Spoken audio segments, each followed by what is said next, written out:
Hello, in this short demo I would like to demonstrate a tool that I wrote recently in order for writing Anki cards with furigana. So I assume that you know what Anki is and like you're studying Japanese, so I don't need to explain what kanji and furigana is. Um, but in Anki you have this syntax that you can use in order to write phonetic annotations in your flashcards. It's quite annoying and fiddly to write directly. As you can see, there are some particular quirks in the syntax. You have to add spaces sometimes in order to get the um, annotations to be attached to the correct characters, and if you forget to add spaces, they can attach to the wrong ones. So let me just show you the process of how you're going to write one manually by hand. So let's do an example sentence. Maybe boku wa genki desu, right? So simple sentence.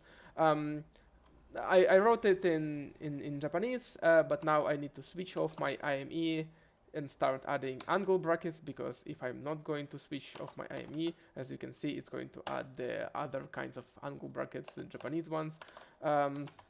And then I need to add spaces before the runs of the kanji characters, and then I obviously need to start writing the annotations themselves.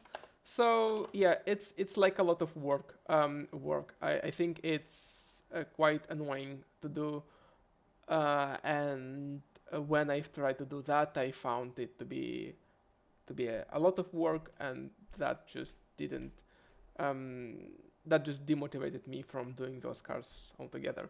So here's a tool that simplifies this. I should have cleaned that up, but anyway, I'm just going to demonstrate it from scratch.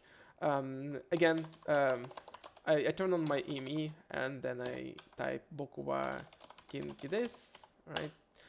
And then I click add. So what it does is that it automatically finds all the subsequences of kanji characters in the sentence that you type, and then you can start writing the corresponding annotations right away, and you can see them as in this kind of live preview as you type them, because the ultimate goal is for this tool is to generate Anki cards. There's also a field for a translation, so let me write a translation. I am well, and then I press the commit button, and it gets added to this list of the cards that displayed as a table here.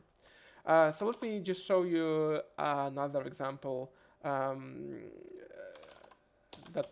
here's going to be a sentence. Ashita eiga o mitai. So I want to watch a movie tomorrow, and that's what the sentence is saying. And maybe I want to be pedantic, and maybe I want to split the annotations for eiga between two kanjis that I have. So in order to do that, I can just click on the basically cutting point, right? So it's going to be displayed in those horizontal and vertical black bars when you hover over the characters that you can split on. And as you can see, that's going to allow you to associate furigana with consecutive kanji characters separately. Um, tomorrow I want to watch a movie, and I'm going to add another card. And when I'm done, I just click download button, and it just generates tab separated values file that you can import in your Anki deck via the built-in functionality. If you don't know what it is, I'm just going to leave a link to Anki documentations about how to use that. So yeah, that's the whole tool. It's available on this address. It's free. It doesn't store any of your data in the cloud or whatever, so you have to click download button if you don't want to lose your cards. So be careful about that. So yeah, that's it. That's the tool, and I hope it might be useful for your Japanese studies. Bye.